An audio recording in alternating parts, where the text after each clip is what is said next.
साथियों नमस्कार। मैं हूं प्रेमदास वसु सुरेखा। महान सुरेखा हिंदी धाम पर आप सभी का वसुमय स्वागत करता हूं। प्यारे साथियों, वर्ग 1 चयन परीक्षा में ऐसे अभ्यर्थी हैं जो 70 प्लस नंबर लाने के बाद भी वेटिंग सूची में आए हैं। क्यों? यह हमारे लिए सोचने का विषय है। लेकिन जब तक हम अपने अधिकारों के प्रति सजग और जागरूक नहीं होंगे, तब तक यह सरकार शिक्षकों का शोषण ही करती रहेगी। अब हमें जागने की आवश्यकता है, अब हमें सोने की आवश्यकता नहीं। रामधारी सिंह दिनकर जी ने लिखा है, समर नित्य है धर्मराज, कहो शांति वह क्या है। समर नित्य है धर्मराज, कहो शांति वह क्या है। जो अनिति पर स्थित होकर बनी हुई सरला है, सुख समृद्धि का विपुल कोष संचित कर कलबल छल से। किसी क्षुधित का ग्रास छीन, धन लूट किसी निर्धन से। सब समेट प्रहरी बिठलाकर, कहती कुछ मत बोलो। शांति शुदा बह रही न इसमें, गरल क्रांति का घोलो। अर्थात जब तक हम अपने अधिकारों के प्रति क्रांति का आह्वान नहीं करेंगे, तब तक ये समझ लो कि हमारे अधिकारों का हनन होगा, हमारे अधिकारों को दबाया जाएगा। लेकिन यह किसी की और की लापरवाही नहीं होकर यह हमारी स्वयं की लापरवाही है। याद रखिए, अधिकार खोकर बैठना ये सबसे बड़ा दुष्कर्म है। अर्थात जब तक हम अपने अधिकारों के प्रति लड़ाई नहीं करेंगे, तब तक यह निश्चित है कि हम अपने अधिकारों के प्रति सजग नहीं हैं। अतः साथियों, ये बात याद रखें, जो 1 मार्च को भोपाल चलो का नारा बुलंद किया गया है, उस नारे की प्रतिफल के लिए हमें एकजुट होकर उसका आह्वान स्वीकार करना चाहिए और हमें अपनी युवा शक्ति को दिखाने की आवश्यकता है। जो शिक्षक राष्ट्र का निर्माण करता है, आज उन शिक्षकों की क्या दुर्दशा और क्या दुर्गति हो गई है, यह सोचने का विषय है। लेकिन हम कुछ नहीं कर पा रहे हैं। जब शासन तंत्र विफल हो जाता है, तब युवाओं का, देश का कोई हित नहीं कर सकता, क्योंकि ये शासन तंत्र रोजगार ही देना नहीं चाहता है। अगर हम अपने शिक्षित राष्ट्र का निर्माण नहीं करेंगे तो किसका निर्माण करेंगे? शिक्षा ही एक ऐसा उपाय है जिसके माध्यम से जन चेतना प्रारंभ की जाती है। अर्थात जब तक व्यक्ति अपने अधिकारों के प्रति लड़ना नहीं सीखेगा, तो वह कुछ नहीं कर सकता।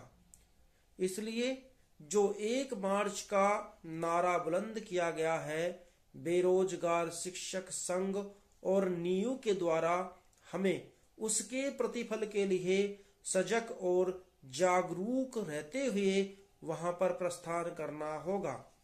अन्यथा यह निश्चित रूप से कहा जा सकता है कि जो व्यक्ति अपने अधिकारों के प्रति नहीं लड़ता है, वह निश्चित रूप से गर्त में ही जाता है।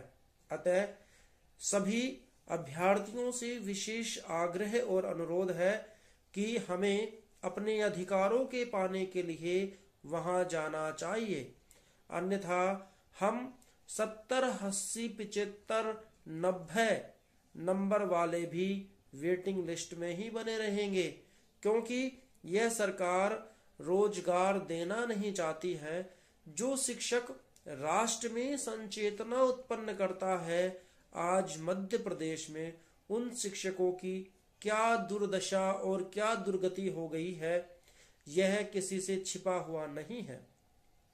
लेकिन साथियों, जब तक हम युवा वर्ग के साथीगण एकजुट होकर सरकार में विस्फोट का काम नहीं करेंगे, तब तक ये शासन तंत्र में सोई हुई गूंगी और बहरी सरकार हमारा पक्ष सुनने वाली नहीं है।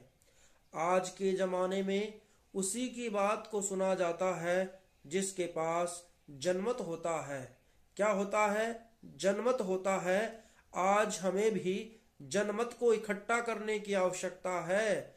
आज हमें जनमत को इकट्ठा करने की आवश्यकता है। अगर हम निश्चित रूप से जनमत को इकट्ठा कर सके तो याद रखिए कुछ ही समय में हमें सकारात्मक परिणाम मिलेंगे। इसके लिए हमें निश्चित रूप से उस मुकाम को हासिल करना होगा जिससे कि जो सोई हुई और बहरी सरकार है वो जाग जाए। समझ रहे हो बात को? जब तक हम उस मुकाम को हासिल नहीं करेंगे तब तक हमें संघर्ष करना होगा। और संघर्ष कोई अकेले व्यक्ति से नहीं होता है, संघर्ष मिलजुल कर होता है। इसके लिए हमें एकता की आवश्यकता है, संगठन की आवश्यकता है। जब हम शिक्षक वर्ग ही आज अपने हकों के लिए लड़ रहे हैं तो यह सोचिए जो शिक्षक से निम्न स्तर के लोग हैं वो किस प्रकार अपने संघर्ष के लिए लड़ रहे होंगे, अपने अधिकारों के लिए लड़ रहे होंगे। हम पढ़े लिखे होने के बाद भी आज गंवार साबित हो रहे हैं। क्यों? ये सोचने का विषय है, मंथन करने का विषय है, लेकिन हम उन बातों पर विशेष रूप से ध्यान नहीं देते और अपने सुख वैभव के लिए ही उसी में खो जाते हैं। क्यों? ये सभी प्रश्न सोचने के हैं। लेकिन आज मैं आप सभी से पुनः आह्वान करता हूं कि जो बेरोजगार शिक्षक संघ ने आंदोलन में भाग लेने के लिए आप सभी को उत्प्रेरित किया है, वे सभी उस संकल्प को दोहराते हुए 1 मार्च का नारा बुलंद करते हुए, इंकलाब जिंदाबाद का नारा लगाते हुए, हम हमारा हक मांगते हुए का नारा लगाते हुए पद वृद्धि के संकल्प को जगाना होगा। हमें पद वृद्धि हर हाल में करनी होगी, अन्यथा ये समझ लेना कि जो हम 70, 75, 65, 60 नंबर लेकर आने वाले अभ्यर्थी हैं वो निश्चित रूप से जॉब नहीं पा सकते, अर्थात नौकरी नहीं पा सकते। क्यों नहीं पा सकते? अगर आप सोचिए ये पद जो 5052 थे, अगर यही पद 10,000 होते, 15,000 होते तो हम निश्चित रूप से कह सकते थे कि जो कट ऑफ 80 प्लस गई है, 84-86% गई है, वह कट ऑफ ही 70-65 के आसपास टिककर रह जाती और हमारे हजारों विद्यार्थियों का सिलेक्शन हो जाता। लेकिन सरकार की नाकामी, सरकार की मंशा ठीक नहीं होने की वजह से आज हम दर दर की ठोकर खा रहे हैं। कुछ अभ्यर्थी यह सोच रहे होंगे कि हम वर्ग 2 की तैयारी कर लेंगे। साथियों, जब आप वर्ग 1 में 70 प्लस नंबर लाकर भी सिलेक्शन नहीं पा सकते हैं तो क्या आप वर्ग 2 में 80 या 90 नंबर लाके ही सिलेक्शन पा सकेंगे?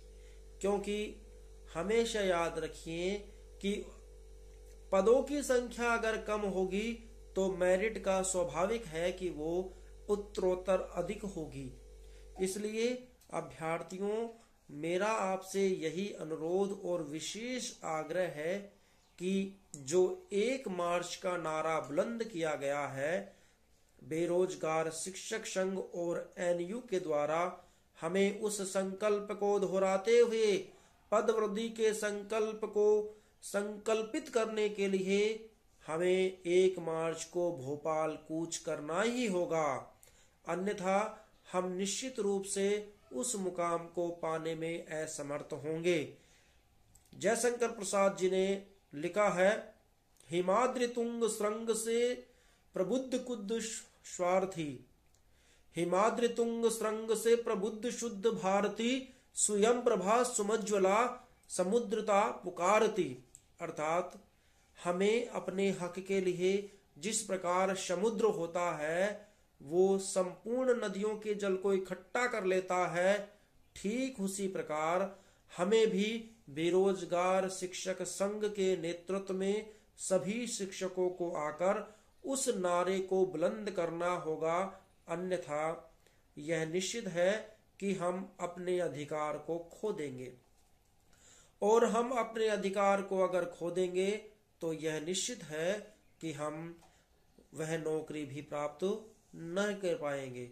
इसलिए साथियों, मेरा अंतिम रूप से आपको यही आह्वान है कि 1 मार्च का जो नारा बुलंद किया गया है बेरोजगार शिक्षक संघ के माध्यम से, उस नारे के प्रतिफल में आपको अधिक से अधिक संख्या में भोपाल में उपस्थिति दिखानी है और यह साबित करना है कि शिक्षक अपने हक के लिए सड़कों पर आने के लिए तैयार हैं। मैं प्रेमदास वसु सुरेखा अंतिम रूप से आपसे आह्वान करता हूं, 1 मार्च भोपाल चलो, भोपाल चलो, इंकलाब जिंदाबाद, इंकलाब जिंदाबाद, वंदे मातरम, वंदे मातरम। जय संविधान।